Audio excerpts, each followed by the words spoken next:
A year after losing my husband, I thought I had accepted solitude, until my son did something that made me question everything I thought I'd healed from. It has been a year since my husband Nathan passed away. The abrupt stroke that claimed him left an emptiness that felt insurmountable. He was more than simply my husband. He was the cornerstone of our family, my steadfast partner in all things. Caleb, my son, rose to the occasion in ways that took me by surprise. At just 24 years old, he exhibited a remarkable level of maturity that belied his youth.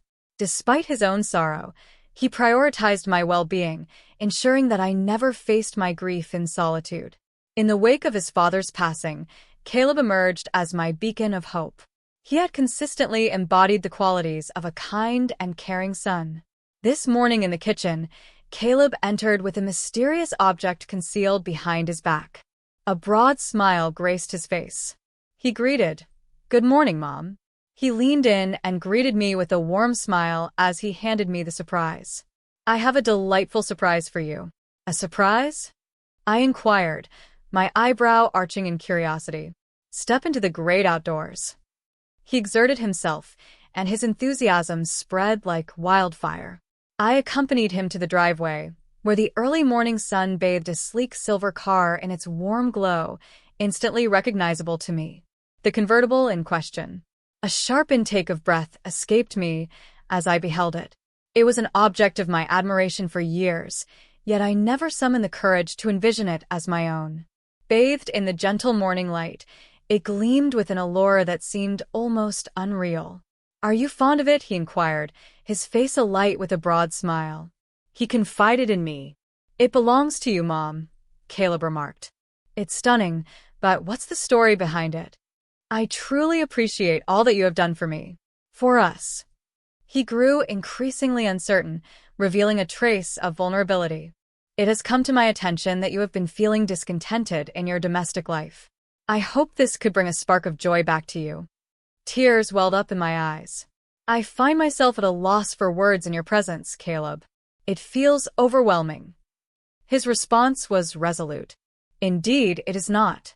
Your thoughts have consistently wandered towards the well-being of others. It is time to prioritize your own needs and take action for your well-being."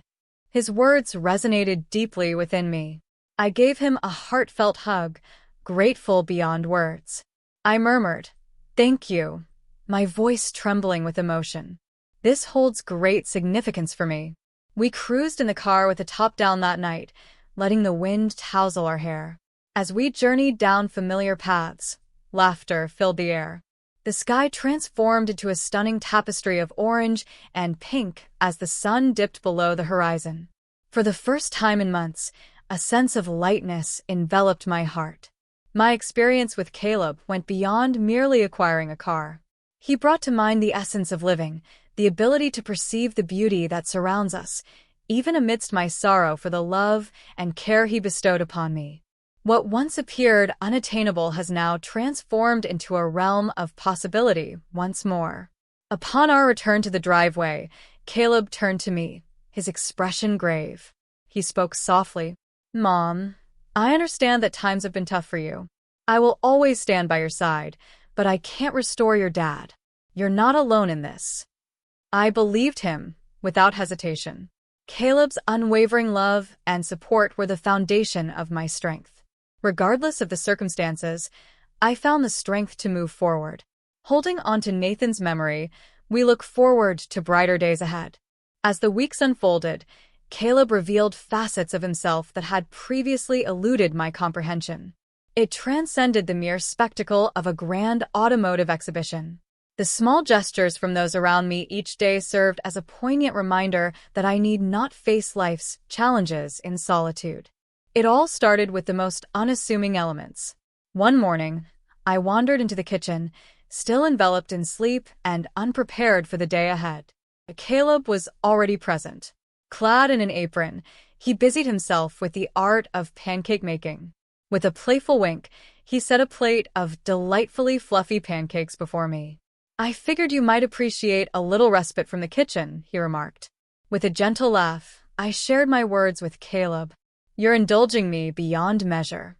His kindness enveloped me in a warm glow, leaving me with a profound sense of well-being.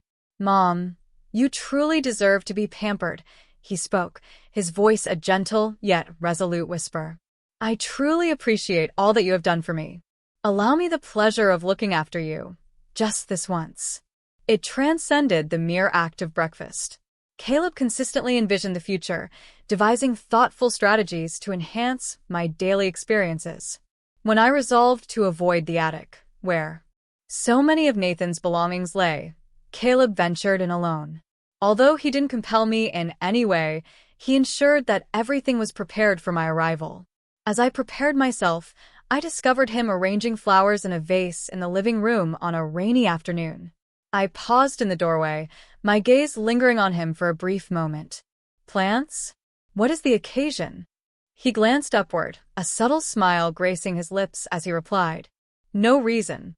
I simply wanted to bring some color to the house, knowing how much you adore lilies." His thoughtfulness stirred a tightness in my chest. Caleb must recall how Nathan would surprise me with flowers for no particular reason. I murmured gently, "You are truly one of a kind." "I try," he said, flashing his signature grin, but it wasn't merely the way he carried himself. He focused on the minutiae in that manner. He would quietly bring me a cup of tea and settle beside me in silence, recognizing the moments when I became lost in thought, gazing out the window for what felt like an eternity, listening to my lamentations about a job that felt overwhelming. He would assume control and urge me to take a break. He frequently reassured me, saying, "Mom, you don't have to shoulder everything alone. I'm right here."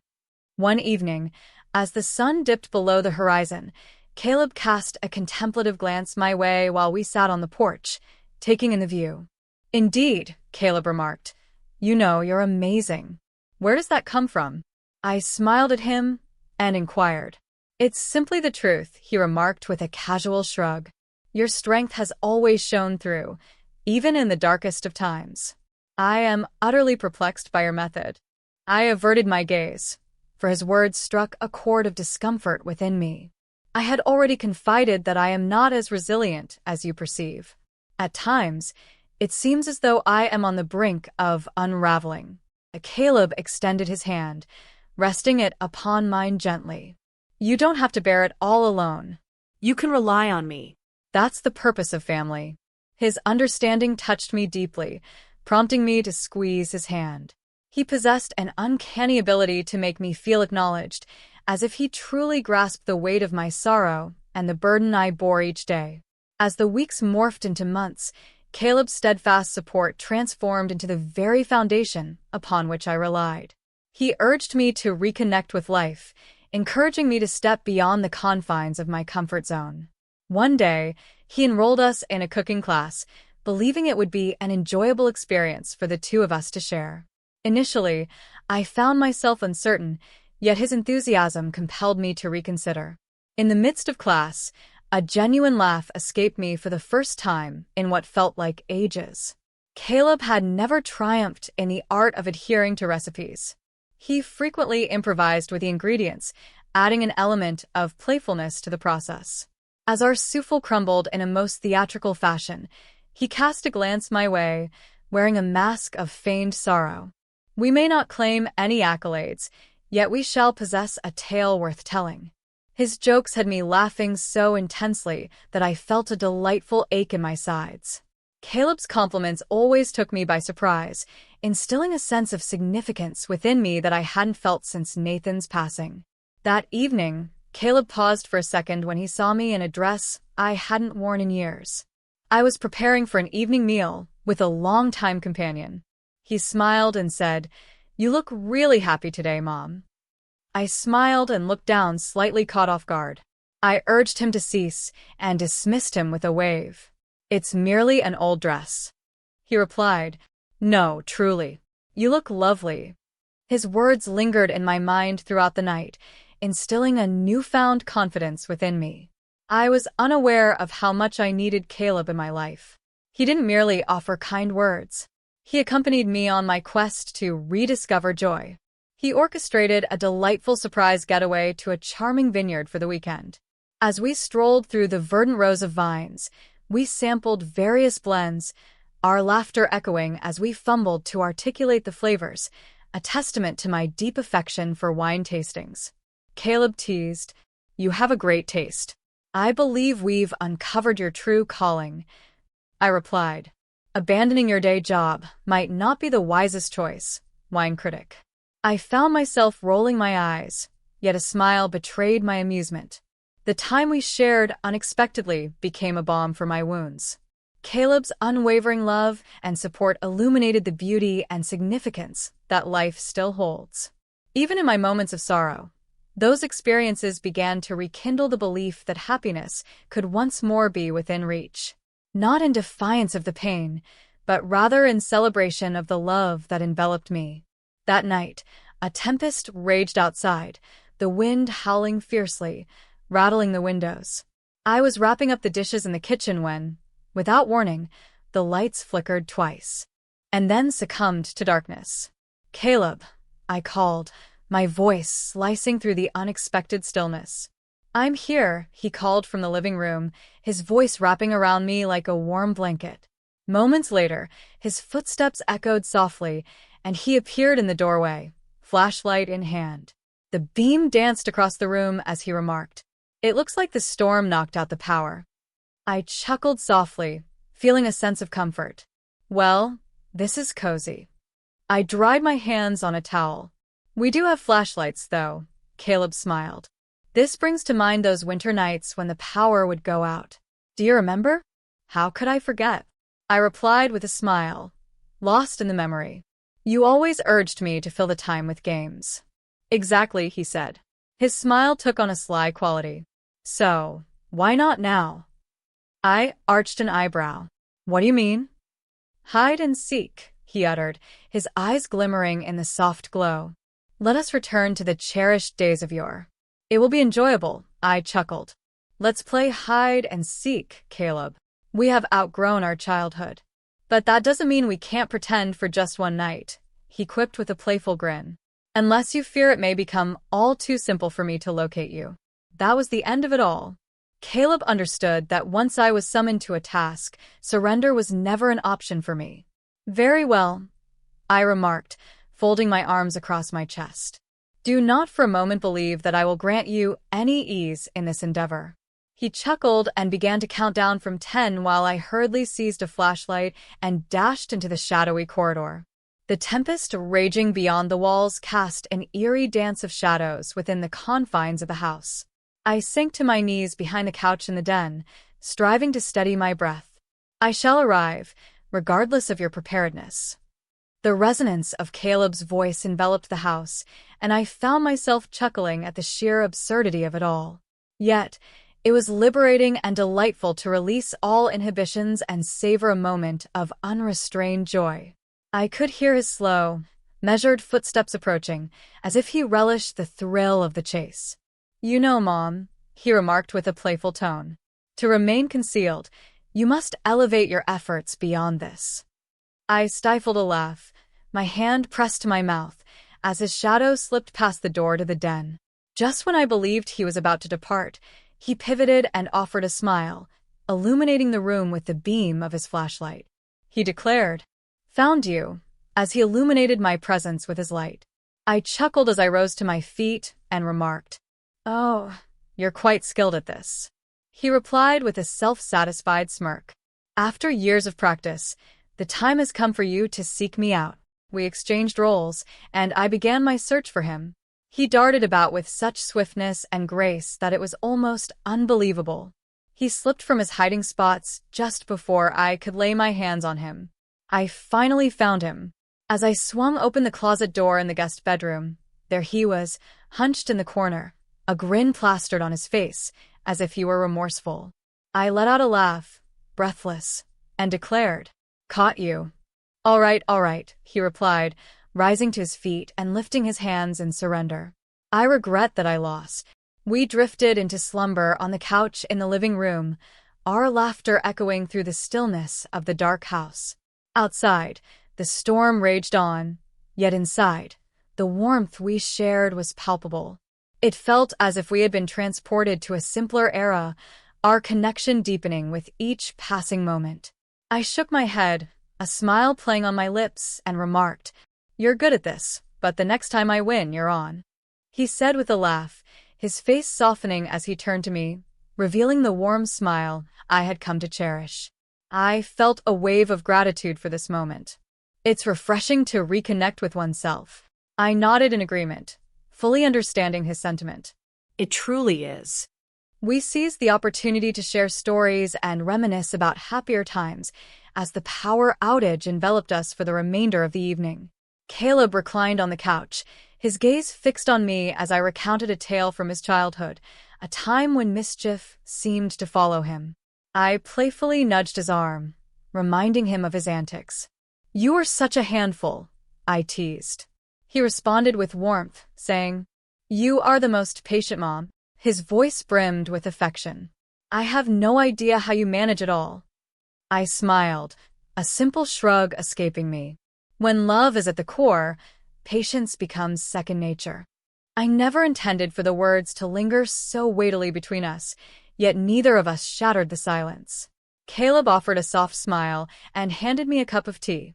The moment stretched just a fraction too long, filled with quiet understanding. He said warmly, "You've always been amazing, Mom." "I hope you know that." A warmth spread across my cheeks, stirred by an emotion I couldn't fully grasp. Pride, gratitude. Thank you, Caleb. Your words resonate deeply with me. As the night unfolded and the storm calmed, the house grew still. I gathered a few candles, and with Caleb's assistance, we ignited their flames. The gentle flicker cast a soft, golden hue throughout the room. We spent hours on the couch, sharing laughter and conversation, and for the first time in ages, I felt a profound sense of tranquility wash over me. His unwavering care and presence served as a beacon, illuminating the shadows of life's darkest moments. As I drifted into slumber that night, I reflected on the depth of our connection, not merely as mother and son, but as two souls intertwined, navigating the trials of existence side by side. The storm outside had subsided, leaving only a gentle patter of rain against the windows. As Caleb and I settled into the couch, relishing the tranquility that followed our game of hide-and-seek, the flickering candles danced, casting elongated shadows upon the walls. He extended his arm toward the remote and suggested, "Let's watch a movie, something light, nothing scary. I've had enough of the rush for one night." A soft chuckle escaped me. "I concur. How about we indulge in something romantic?"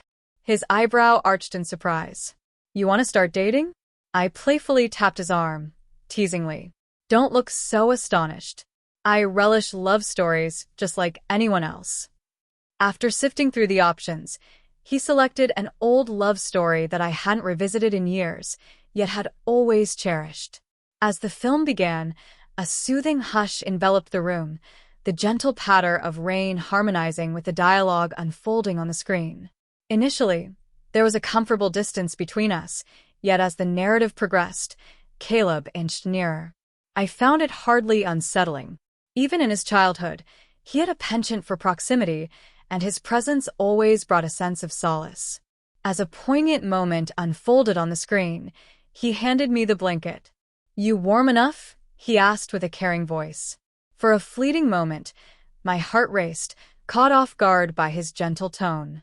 I smiled and replied, "Of course. Thank you for being here." It was a gesture of care, quiet and grounding, bringing a moment of peace. The warmth of his presence reminded me how important connection is. "When I see you, I think of the main character," Caleb declared unexpectedly, his gaze fixed on me, his tone reflective. "Me? In what way?" I asked, my eyes widening in surprise. "She's strong," he stated matter-of-factly. "She perseveres, even when the odds are against her. Her love for people runs deep, and she never turns her back on them." His words enveloped me like a warm blanket, stirring emotions I struggled to contain. "Thank you for the kind words, Caleb. But I might not be as strong as you believe." "You are," he said in a firm yet gentle voice. Despite everything, you remain. Your brilliance is truly remarkable. Before I could respond, he placed his hand over mine and gave a small squeeze. Although the gesture was benevolent and pure, it enveloped me in a warmth that defied explanation. As I gazed upon him, a jolt of surprise coursed through me, yet his expression remained composed, and his eyes brimmed with genuine sincerity. I care about you deeply, and I'll always be here for you. The right words eluded me. So, I leaned back and let the comfort of the moment wash over me. As the film progressed, our interest waned. Yet, the warmth of his arm around me and the closeness of our bodies provided a sense of grounding that I cherished. I wished for the moment to linger. When the credits began to roll, Caleb shifted slightly, turning to meet my gaze. In a gentle tone, he murmured, "Thank you for tonight. It feels like an eternity since I last experienced such profound happiness." "Nor do I," I replied, locking my gaze with his.